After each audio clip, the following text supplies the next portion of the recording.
What happens when an entire squadron attacks something that strikes back without firing a single shot? 6 elite German pilots intercepted an object over Belgium in August 1917.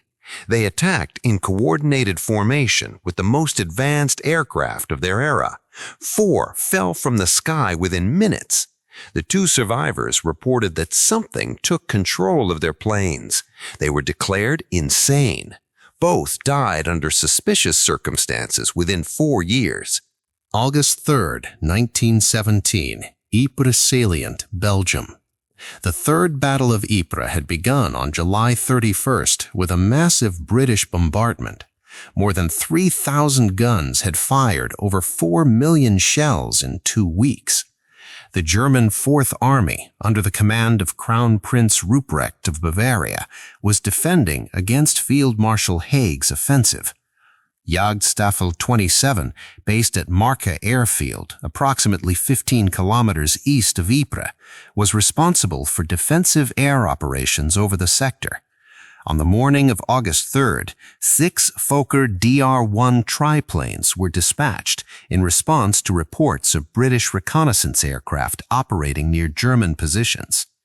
The weather was clear with excellent visibility, light winds from the west at approximately 12 kilometers per hour. Perfect conditions for flying. Lieutenant Karl Hoffmann, 23 years old, from Dresden. He'd enlisted in 1915. Transferred to aviation service in early 1916, assigned to Jagdstaffel 27 in March 1917. 5 confirmed victories. Known among his fellow pilots as methodical, technically competent, unshakable under pressure. He'd survived encounters with British aces over Arras. He'd flown through anti-aircraft fire that destroyed aircraft around him. He'd witnessed friends die in flames. But nothing in his training or combat experience prepared him for what was about to unfold. But what was about to unfold in the skies over Ypres would challenge everything these experienced pilots knew about aviation, control, and the laws of physics. At approximately 0638 hours, Hoffmann was flying at 4,200 meters altitude in formation with 5 other Fokker DR-1 aircraft. Position, lead element, right wing. The formation was conducting a sweep pattern over German territory near Polygon Wood. Visibility extended to the horizon in all directions. He spotted the object for the first time while banking southeast, a cylindrical shape hovering motionless at approximately 5,500 meters altitude, significantly higher than the Fokker DR-1's operational ceiling, which struggled above 5,000 meters. He signaled his Staffelführer, Oberleutnant Wilhelm Reinhardt. Reinhardt confirmed visual contact and ordered the formation to investigate. All 6 pilots witnessed what happened over the next 11 minutes. Hoffmann's report, filed at 11:40 hours on August 3rd after extensive interrogation by Luftstreitkräfte intelligence officers, described the object with a precision that would later be used against him. The object appeared cylindrical, approximately 40 meters in length based on comparison with the Fokker DR-1's wingspan, which measured 7.19 meters. Metallic surface reflecting sunlight with unusual intensity. No visible means of propulsion. No exhaust, no sound, no vibration indicating engines of any kind. The Fokker DR-1's rotary engine produced 110 horsepower and was audible at distances exceeding 3 kilometers. This object, much larger and at higher altitude, was completely silent. Most significantly, it maintained perfect stability at an altitude where atmospheric turbulence made stable flight nearly impossible. Hoffmann noted in his report, das Objekt zeigte keine Reaktion auf Windgeschwindigkeit oder atmosphärische Bedingungen. The object showed no reaction to wind speed or atmospheric conditions. Reinhardt ordered an attack approach, standard Luftstreitkräfte doctrine. 6 aircraft attacking from different angles simultaneously to overwhelm any defensive capability. The formation split into 3 elements of 2 aircraft each. Hoffmann and Lieutenant Franz Weber took the eastern approach. Lieutenant Otto Schäfer and Witzfeld-Webel Ernst Klein approached from the west. Reinhardt and Lieutenant Heinrich Miller maintained altitude advantage for a diving attack from above. Each pilot armed his twin Spandau machine guns. Rate of fire, 400 rounds per minute per gun. At approximately 0641 hours, Reinhardt gave the signal to begin the attack. According to testimony from both survivors, all 6 aircraft began their attack runs simultaneously. Hoffmann's element approached from 300 meters distance at full throttle. Maximum speed of the Fokker DR-1, 165 kilometers per hour. The object remained motionless. No evasive maneuvers, no visible defensive systems, no reaction whatsoever to 6 fighters closing at attack speed. What happened at 275 meters distance had never been documented in the history of military aviation and would change these pilots' lives forever. Hit subscribe if you want to understand how an object could simultaneously interfere with 6 military aircraft in 1917, because what comes next reveals the exact moment when these pilots lost control of their own machines. At approximately 275 meters distance, something changed. Hoffmann reported that his control stick became unresponsive, not jammed, not damaged, unresponsive, as if it were disconnected from the control surfaces. He tried pulling back on the stick to gain altitude. The aircraft continued in level flight. He pushed forward to descend. No response. He applied full rudder. The aircraft continued straight. Then, according to his sworn testimony before a Luftstreitkraft investigative board, his aircraft began responding to commands he wasn't giving. The Fokker banked sharply right despite neutral control inputs. It climbed at an angle that should have stalled the engine. It rolled inverted without pilot input. Hoffmann stated in his report, "Es war, als ob unsichtbare Hände die Steuerung übernahmen." It was as if invisible hands took control. Weber, flying 50 meters to Hoffmann's left, experienced identical loss of control simultaneously. His aircraft entered an uncommanded dive. Weber pulled back on the stick with both hands. The aircraft continued descending. He tried cutting the engine. The throttle didn't respond. At 0643 hours, Weber's Fokker DR-1 impacted German trenches near Polygon Wood at approximately 250 kilometers per hour. He died on impact. Witnesses on the ground reported that the aircraft appeared to be under control until the final seconds, then dropped like a stone. Schäfer and Klein, approaching from the west, lost control at the same moment. Schäfer's aircraft entered a flat spin, a maneuver that in 1917 was considered unrecoverable. The Fokker DR-1 had no provisions for spin recovery. Pilots were instructed to abandon the aircraft if a spin developed. Schäfer didn't have time to jump. His aircraft hit the ground at approximately 0644 hours, approximately 2 kilometers south of Weber's crash site. Klein managed to maintain some control during his descent. His aircraft descended in a series of shallow spirals, as if something were guiding it down rather than allowing free fall. He survived the impact, barely. German recovery teams reached him in 20 minutes. He was conscious, coherent, and repeating the same statement. Etwas anderes flog mein Flugzeug. Something else was flying my aircraft. Reinhardt and Mueller, attacking from above, witnessed the loss of their 4 squadron mates in less than 90 seconds. Reinhardt ordered immediate retreat. Both pilots pulled back on their control sticks simultaneously. Both aircraft entered uncommanded dives. Mueller's Fokker rolled inverted and began a vertical descent. At 0645 hours, his aircraft impacted a shell crater 4 kilometers northeast of Ypres. He died instantly. Reinhardt fought his controls as his aircraft descended through a series of uncommanded maneuvers that should have been aerodynamically impossible. The Fokker DR-1 couldn't sustain inverted flight for more than a few seconds.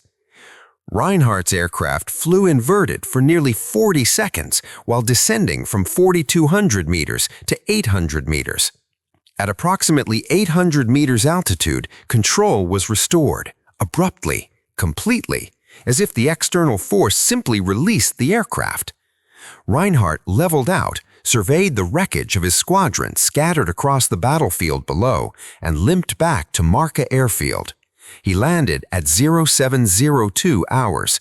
Hoffmann landed 3 minutes later.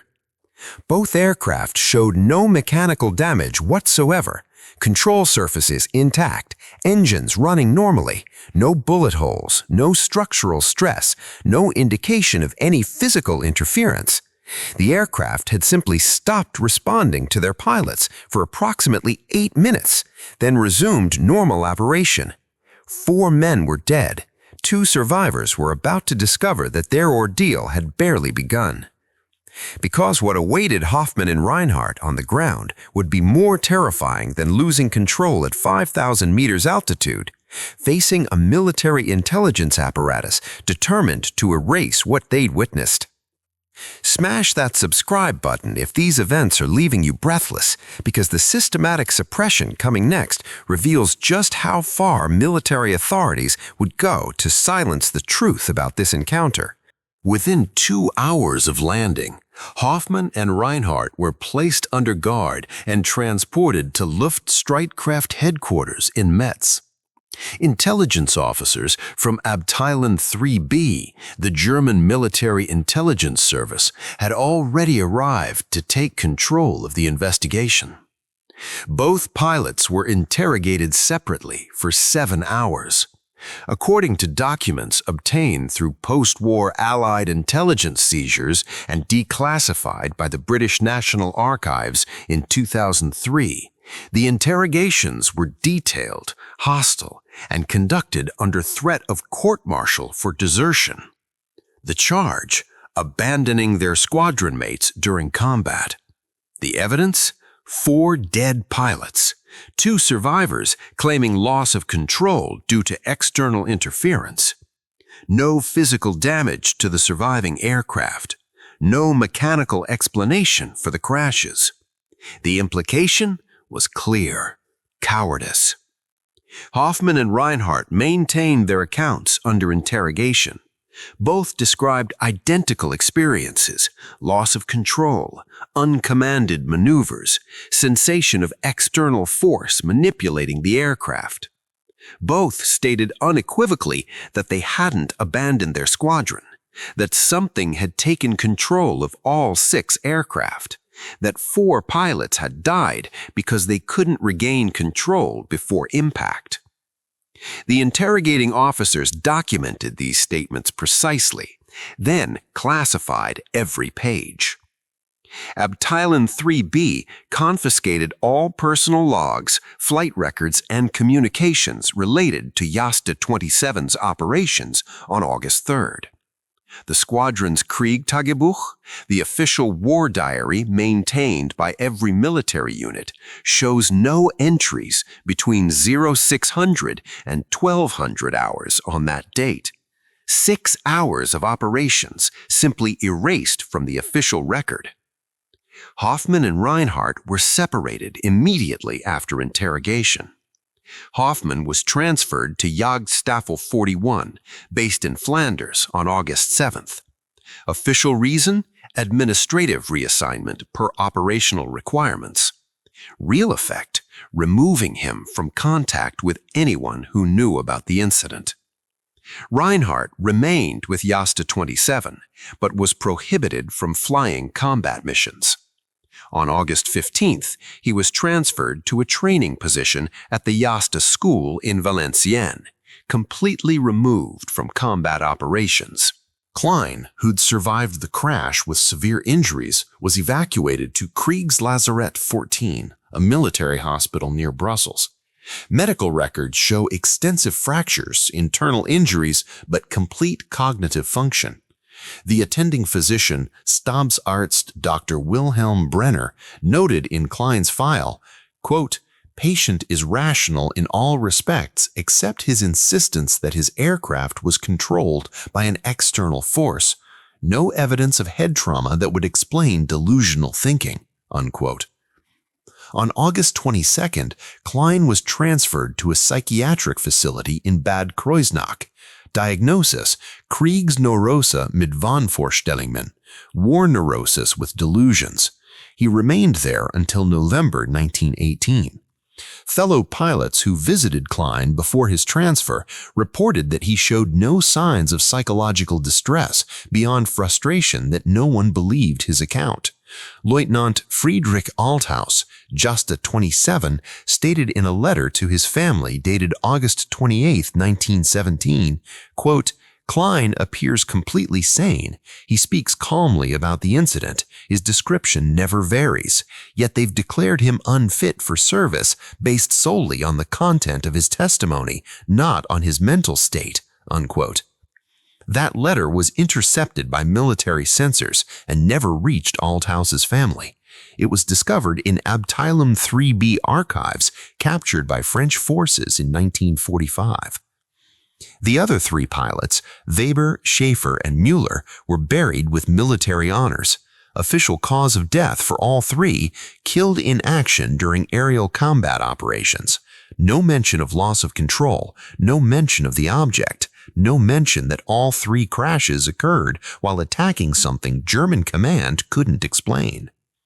The suppression pattern was systematic, thorough, and ruthlessly efficient. But suppressing the incident was just phase one. Eliminating the witnesses would follow.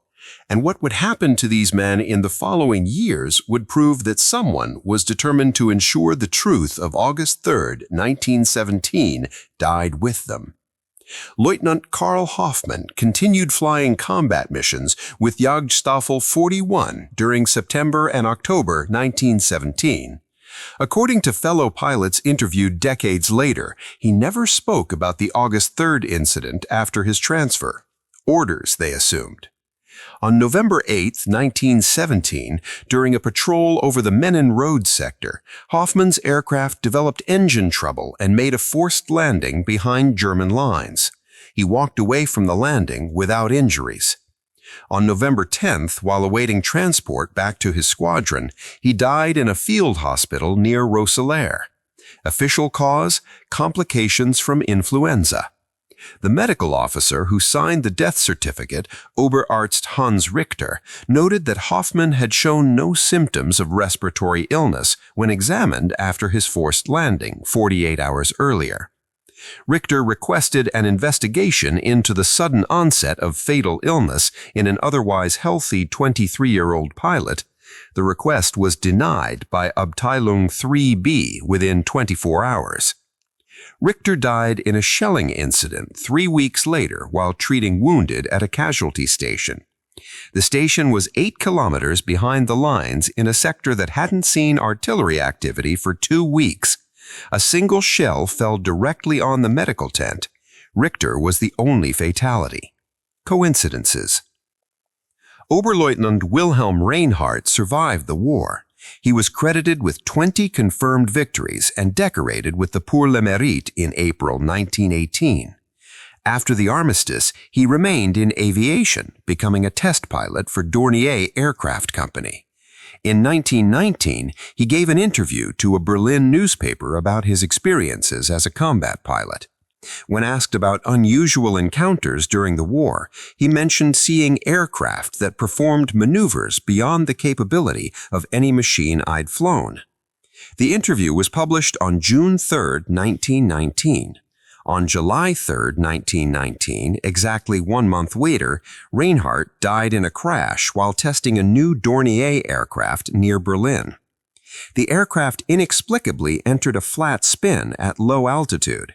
Witnesses reported that Reinhardt appeared to be fighting the controls before impact. the aircraft was destroyed. Investigation by Dornier engineers found no mechanical defects that could have caused the spin. The official report stated pilot error due to lack of familiarity with aircraft characteristics. This conclusion was reached despite Reinhard having over 200 hours of test flight experience and being considered one of Germany's most skilled pilots. The crash occurred at the same altitude, approximately 800 meters, where Reinhard had regained control of his Fokker Dr. I on August 3, 1917. Vize-Feldwebel Ernst Klein was released from psychiatric detention in December 1918 after the armistice. He returned to his family in Stuttgart and attempted to resume a normal life. Former squadron mates who visited him reported that he was rational, employed, functioning well, but he couldn't stop talking about what had happened. In 1920, he contacted a journalist, Hermann Kranz, about writing an account of the incident. Kranz interviewed Klein extensively and began investigating the story. On March 15, 1921, Klein was found dead in his apartment. Official cause: carbon monoxide poisoning from a defective stove. Stuttgart police investigation found several irregularities. Klein's windows were found open despite winter temperatures. The stove showed no mechanical defects. Carbon monoxide levels in the apartment were inconsistent with accidental poisoning. The police report recommended further investigation. The case was closed within 48 hours by order of German military authorities, despite the war having ended more than 2 years earlier. Kranz attempted to publish his article about Klein's account. Every newspaper he approached refused. Kranz's notes and interview transcripts were confiscated during a burglary of his office in May 1921. Nothing else was taken: no money, no equipment, only the materials related to the Jasta 27 incident. Kranz died in a traffic accident in Munich in August 1921. He was struck by a military vehicle that didn't stop. The driver was never identified.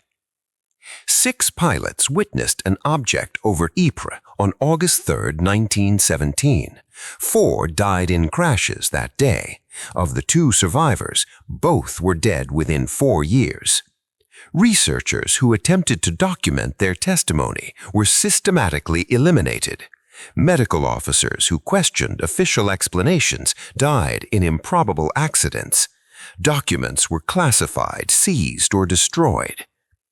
The statistical probability of this mortality pattern, calculated by military historian Dr. Friedrich Hausmann in 1998, was approximately 840,000 to 1.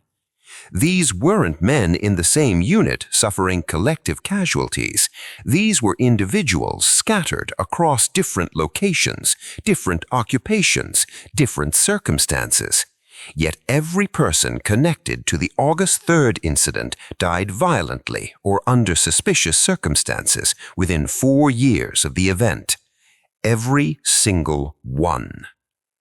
And the pattern wasn't limited to Germany, because what was about to be revealed would show that this suppression crossed national borders and enemy lines. The Jasta 27 incident wasn't unique in German military records. Intelligence summaries from Luftstreitkräfte headquarters, partially declassified by the German Federal Archives in 2011, contain at least 14 reports of similar loss of control incidents between 1916 and 1918. All occurred during encounters with unidentified aerial objects. All resulted in pilot casualties. All were immediately classified. A report from Jagdstaffel 11, dated September 1917, 1 month after the Jasta 27 encounter, describes a cylindrical object observed over Cambrai. 2 pilots attempted to approach. Both reported loss of control. One crashed and died. The survivor was diagnosed with combat stress hysteria and removed from flight status. British Royal Flying Corps records accessed through the National Archives at Kew contain parallel reports. An RFC intelligence summary from October 1917 mentions unexplained incidents of control loss affecting multiple aircraft during operations over Passchendaele. The summary notes, pilots report external interference with control systems, no evidence of enemy technology capable of such interference. Psychiatric evaluation of affected personnel recommended. The French Aviation Militaire documented similar incidents. A report from Escadrille SPA-124 in November 1917 describes 3 SPA-D-13 aircraft losing control simultaneously during an encounter with an objet non identifié near Verdun. All 3 pilots survived forced landings. All 3 were transferred to non-combat duties and prohibited from discussing the incident.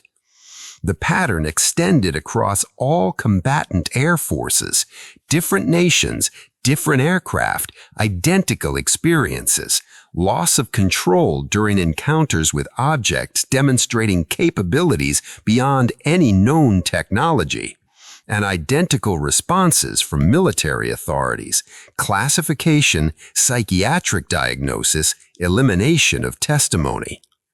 The official documents that survive are incomplete, fragmented, heavily redacted.